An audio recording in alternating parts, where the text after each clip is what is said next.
যাচ্ছে, প্রচুর মানুষ পা মিলিয়েছে। কিভাবে দেখছো পুরো বিষয়টাকে, কেমন লাগছে? সাধারণ মানুষ তো উৎসবে ফিরতে চেয়েছিল, ফিরতে চায়নি তা তো নয়।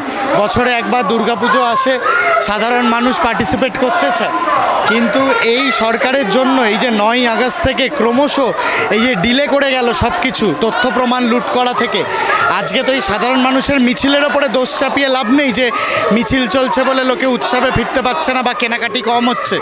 আসলে তো এই সরকার এই ডিলেটা করেছে এবং এত দিন ধরে ঘটনাটা ডিলে হচ্ছে বলেই আজকে সাধারণ মানুষ চেয়েও উৎসবে ফিরতে পারছে না। তবে এই মিছিল, এই সাধারণ মানুষের মিছিল, এটা দেখবার মতো। মানে আমি বাস্তবে বলছি, আমি ছোটোবেলা থেকে গল্প শুনেছি, কোনোদিন এরকম একটা আন্দোলন চোখে দেখিনি। মানে এটা আমার কাছে 35 বছরের জীবনে আমার কাছে এটা একটা নতুন, মানে সরকারকে যথেষ্ট পরিমাণে নাড়িয়ে দেওয়া গেছে বলে আমার মনে হয়। যে কোনো প্রতিষ্ঠান দুম করে উপড়ে ফেলা তো যায় না, তীব্র হবে। আমার ধারণা পুজোর কদিনও আরও তীব্র হবে মিছিল।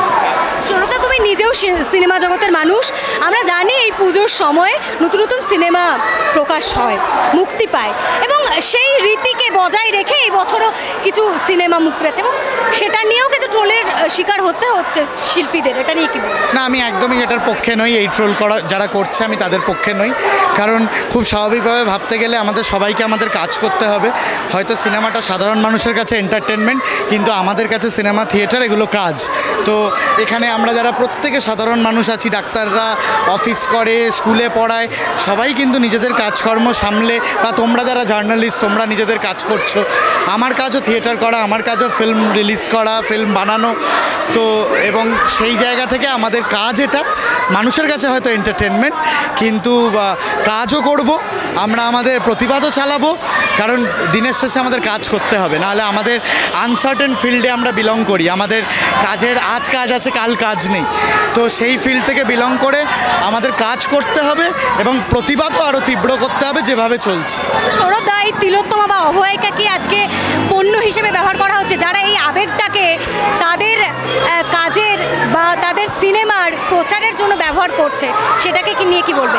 সম্প্রতি রাজন্না হালদারেরও তো একটা শর্ট ফিল্ম নিয়েও খুবই নোংরা ব্যাপার সেটা। ওরমভাবে একটা ডাক্তারের পোশাক পরে তিলোত্তমার বিচারের জন্য, তারা বিচারের জন্য তার দল যথেষ্ট ব্যবস্থা নিতে পারলো না, তার দলের নাকি 2 সৈনিক তারা এই ফাঁকে একটা শর্ট ফিল্ম বানিয়ে ফেললো এই বিচার চাওয়ার জন্য। এটা তো এইটা হচ্ছে বিজনেস স্ট্র্যাটেজি, এটা ট্রোল করার। এমন না যে এই যে দুর্গাপুজো জুড়ে যে থিয়েটার চারিদিকে হচ্ছে বা ফিল্ম রিলিজ হচ্ছে সেগুলো একদম কাজের অঙ্গ, সেটা এমন না।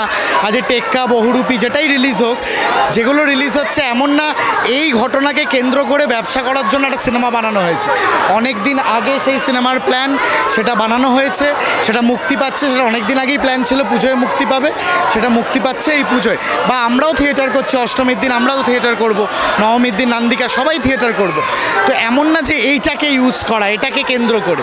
যে সরকারের দায়িত্ব ছিল যে দোষীদের শাস্তি দেওয়া, তথ্য প্রমাণ লুট হতে না দেওয়া, 14 তারিখের ভাঙচুর আটকানোর, সেটা করতে না পেরে তাদের ওই 2 দলের প্রান্তিকার রাজন্না কি করে দলে ছাতার মাথা আমি নিজেও জানি না, আমি চিনতামও না ভালো করে। রাজন্নাকে একটু চিনতাম, ওই 21শে জুলাই বলেছিল বলে, প্রান্তিককে চিনিও না।